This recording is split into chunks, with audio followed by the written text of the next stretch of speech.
मैं विवेक एक बार फिर से अपने YouTube channel stock trading technique पर आपका हार्दिक स्वागत करता हूं। दोस्तों, आज हमने फिर से एक बार एक अच्छा बढ़िया सेशन कंप्लीट किया और जैसा मैंने कल की वीडियो में भी बोला था कि नेगेटिविटी जो मार्केट के अंदर बनी हुई थी वो धीरे धीरे थोड़ी सी कम हो रही है।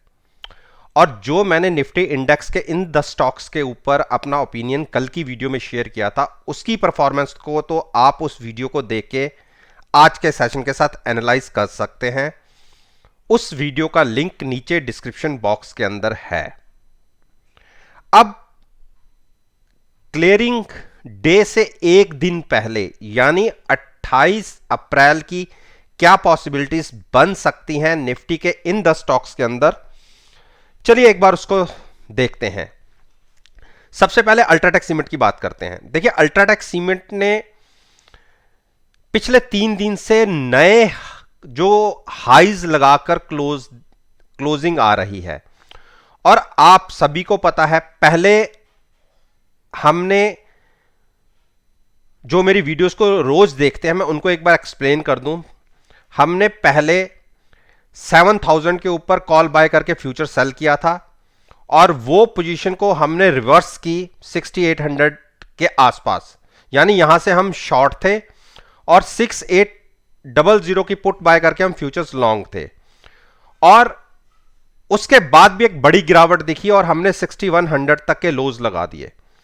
और 6100 पे जब हम आए तो अपनी सारी पुट में जो प्रॉफिट आ रहा था उसको हमने लिया और 6100 की पुट बाय करके हम बैठ गए और फ्यूचर्स को एज इट इज लॉन्ग रखा। और मैंने कहा था कि हम दोनों तरफ का प्रॉफिट लेंगे। और देखिए, नीचे से भी स्टॉक ने तकरीबन 220 225 250 पॉइंट का एक रनअप दिखा चुका है।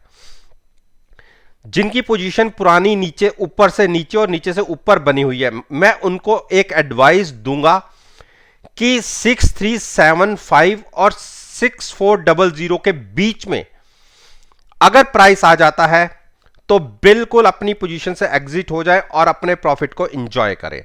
अब बात करते हैं जो नई पोजीशन बनाना चाहते हैं उनके लिए।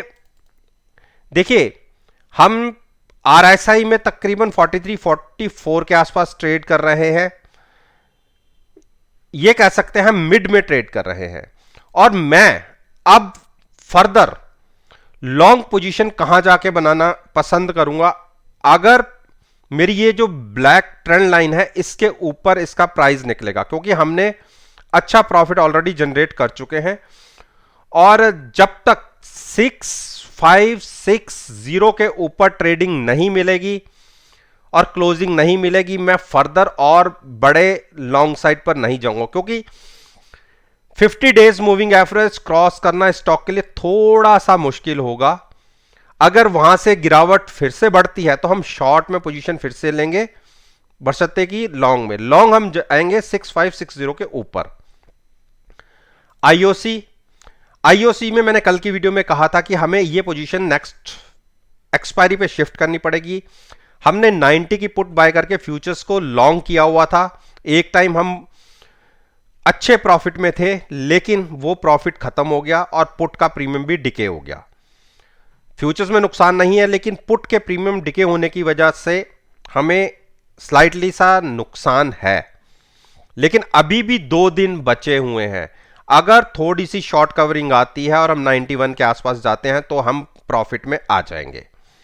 लेकिन अब जो नई पोजीशन लेना चाहते हैं उनको मैं ये एडवाइस करूंगा कि एक बार 91 के ऊपर क्लोजिंग मिले तो ही लॉन्ग में जाइए, तब तक वेट कीजिए। Gas authority of India limited में हमारी 130 की पुट के साथ फ्यूचर्स लॉन्ग थे और हमने एक टाइम 142 के प्राइसेस देखे लेकिन प्रॉफिट नहीं लिया। ये हमारी गलती थी, वहां से एक बड़ी डिक्लाइन दिखा और हमने अपना सारा फ्यूचर्स का प्रॉफिट खो के आज की डेट में हम एट पार तो आ गए हैं। फ्यूचर्स में केवल 2 रुपए का प्रॉफिट हो रहा है, लेकिन उसके अगेंस्ट में तकरीबन 2 से सवा 2 रुपए एक्स्ट्रा हमें कॉल के प्रीमियम में थोड़ा सा नुकसान हो रहा है। लेकिन अगर 135 तक प्राइस आ जाता है तो हम फ्यूचर प्रॉफिट में आ जाएंगे। और इसके साथ साथ मैंने अपने और नए क्लाइंट्स को 135 की पुट के साथ फ्यूचर्स को लॉन्ग करवाया हुआ था, उनको अपनी एक बार पोजीशन शिफ्ट करनी पड़ेगी नेक्स्ट मंथ पे, और इस महीने जो पुट में प्रॉफिट आ रहा उसको लेके वो 130 की पुट पे शिफ्ट कर सकते हैं। और फर्दर जिन्होंने नई पोजीशन लेनी है वो 135 के ऊपर जब तक क्लोजिंग नहीं मिलेगी कोई पोजीशन मत लें, शॉर्ट तो बिल्कुल मत करें। टाटा मोटर्स को बिल्कुल लॉन्ग किया जा सकता है, बहुत अच्छी क्लोजिंग आई है कल। अगर 305 के ऊपर इसकी ट्रेडिंग मिलती है at the money, put buy करके फ्यूचर्स को लॉन्ग रखिए 320 के टारगेट के लिए, शॉर्ट मत कीजिएगा। यूपीएल कोशिश कर रहा है, बहुत अच्छी कोशिश की, आज 50 डेज मूविंग एवरेज के ऊपर क्लोजिंग मिली है। इंट्राडे में हमने 9 डेज मूविंग एवरेज क्रॉस किया लेकिन कामयाब नहीं हुए। मेरे को लगता है कि 610 के ऊपर अगर एक बार क्लोजिंग मिले तो हम 620, एक छोटी सी हर्डल होगी, उसके ऊपर निकलेंगे तो एक जबरदस्त बाउंस 670 तक का दिख सकता है। तो 610 के ऊपर बाइंग करने की कोशिश कीजिएगा। अगर उसके ऊपर क्लोजिंग मिल जाती है तो बिल्कुल लॉन्ग में जाइए 620 के टारगेट के लिए, लेकिन साथ में हेजिंग के लिए एट द मनी पुट जरूर बाय कीजिएगा और पोजीशन फ्यूचर्स के अंदर रखिएगा। हीरो मोटोकॉर्प ने अल्टीमेटली अपने एक बढ़त का रंग दिखा दिया, जैसा मैं कहता हुआ आ रहा था, और हमारी तो 2750 के पुट के साथ भी फ्यूचर्स लॉन्ग थे। और देखिए आज कल हमने 9 डेज मूविंग एवरेज क्रॉस की, आज हमने वॉल्यूम वेटेज मूविंग एवरेज जो 20 डेज वो क्रॉस की, और एक्सपोनेंशियल मूविंग एवरेज जो 20 डेज थी उसके बीच में क्लोजिंग दी है। अगर कल हमें ट्रेडिंग मिल जाती है 2930 के ऊपर और कंटिन्यूस हाफ एन आवर अगर बने रहते हैं तो आप कल ही टारगेट देखिएगा, 3060 का टारगेट आपको कल के दिन में ही दिख जाएगा। तो तब तो हम ह्यूज प्रॉफिट में बैठे होंगे।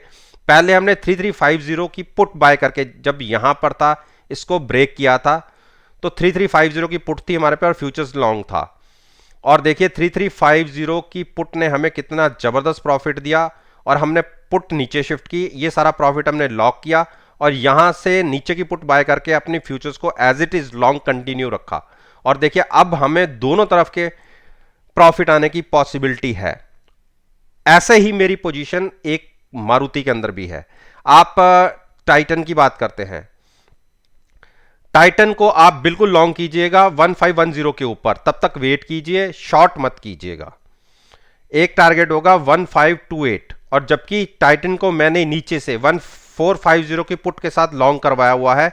जिनकी पोजीशन नीचे से पुट बाय करके लॉन्ग है उनको कहूंगा कि एक बार अपना प्रॉफिट 1510 पर लेके निकले, वेट करें। अगर 1530 के ऊपर क्लोजिंग मिलेगी तो हम फर्दर लॉन्ग्स पे जाएंगे, अदरवाइज डिप का वेट कर सकते हैं।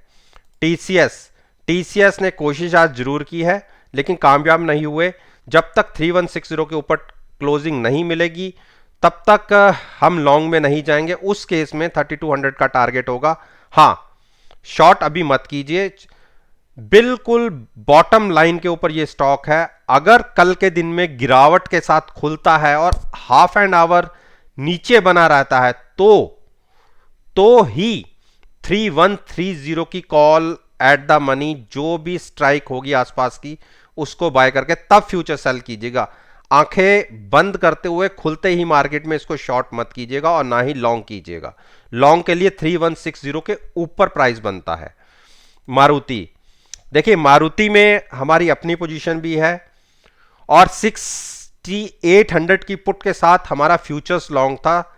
वहां से एक बड़ी गिरावट फ्यूचर्स के अंदर दिखी थी और हमने आज क्या किया, जो पुट का प्रॉफिट था वो लेके हमने अगले मंथ पे पुट को शिफ्ट किया है और फ्यूचर्स को भी एज इट इज लॉन्ग रखा है।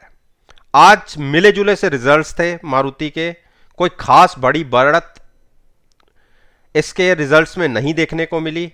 उसका एक नेगेटिव इंपैक्ट, पहले स्टॉक 30-40 पॉइंट प्लस हो गया था, उसके बाद 60-70 पॉइंट माइनस हो गया। तो अभी भी मेरा यह मानना है कि इस स्टॉक को डिप पर बाइंग करना ही बनता है हेजिंग के साथ। At the money put buy करके फ्यूचर्स को लॉन्ग रखिए। देखिए 125-150 पॉइंट के आसपास की आपकी, या 200 पॉइंट मान लीजिए, एट द मनी पुट होगी और ये पोजीशन को आप पूरे एक महीने तक कैरी कर सकते हैं। यानी यहां से अगर 200 पॉइंट का रनअप भी आ गया तब भी आपको 100 रुपए का प्रॉफिट हो जाएगा। तो केवल पुट बाय करके ट्रेड मत कीजिए, हैजिंग के लिए पुट बाय करिए, ट्रेड को फ्यूचर्स में करिए और वो भी लॉन्ग साइड पर डिप में बाय कीजिए।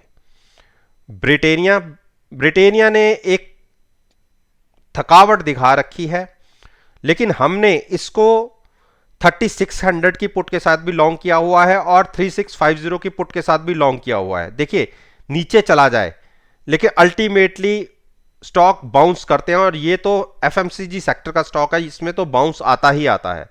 और नीचे हमारी पोजीशन है जो हमारा मैक्सिमम लॉस पूरे महीने अगले केवल उतना ही हो सकता है जितना हमने हेजिंग के लिए ऑप्शन बाय की थी।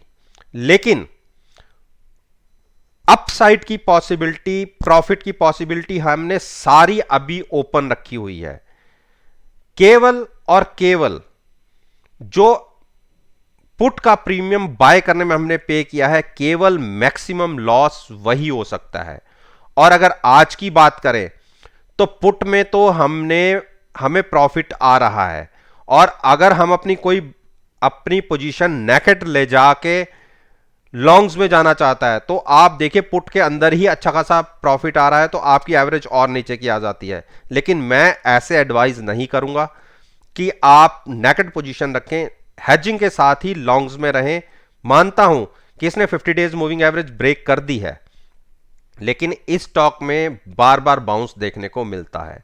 क्लियरिंग वीक है, इतनी बड़ी रनअप के बाद पोजीशन बाइंग साइड पर ज़्यादा बन गई थी, तो नेचुरली बात है जब पोजीशन शिफ्ट करवानी होती है तो उनको नीचे ही करवाया जाएगा। तो इसी वजह से स्टॉक के अंदर गिरावट आ रही है। लॉन्ग में रहिए, आने वाले 10-15 दिन में देखिए ये आपको फिर से 3800 के आसपास दिखेगा। तो दोस्तों, ये मैंने निफ्टी इंडेक्स के 10 स्टॉक्स के ऊपर अपना ओपिनियन आपके साथ शेयर किया है, और मेरा मानना है कि अगर मेरी इस वीडियो को आप 28 अप्रैल के सेशन के साथ एनालाइज करेंगे, यकीन मानिए आपको बहुत अच्छे पॉजिटिव रिजल्ट्स देखने को मिलेंगे। वीडियो अच्छी लगे तो लाइक जरूर कीजिएगा, शेयर कीजिए और मेरे साथ मेरे यूट्यूब चैनल पर जुड़िए। साथ में बेल आइकन का बटन भी प्रेस कीजिए ताकि टाइम से नोटिफिकेशन आप तक डिलीवर हो सके। अगर आपको इस वीडियो से संबंधित कोई भी क्वेश्चन पूछना है तो आप नीचे डिस्क्रिप्शन बॉक्स के नीचे कमेंट बॉक्स होता है, आप उसके अंदर कमेंट करके मुझसे पूछ सकते हैं, और कोशिश करूंगा कि मैं हर क्वेश्चन का जवाब दूं।